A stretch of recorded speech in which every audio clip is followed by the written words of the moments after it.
someone who's got depression, then they gain weight, then they get diabetes, then they get sick. And it's all started with some sort of, in the secular world, let's just, you know, for people, it started with something up here.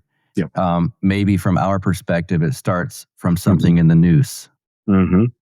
Exactly. And to that, it's interesting, right? So the word pathology that we use to describe the generation and the continuance of illness, right?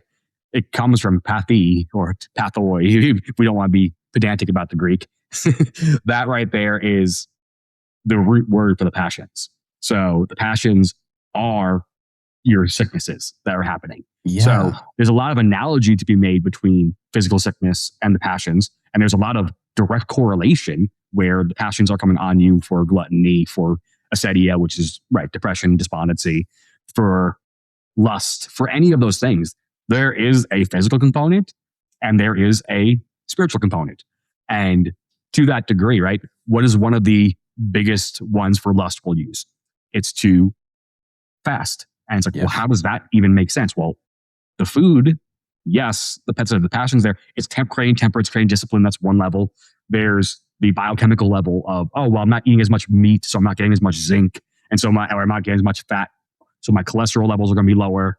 Or all of that combined are going to reduce your hormones and potentially reduce your libido.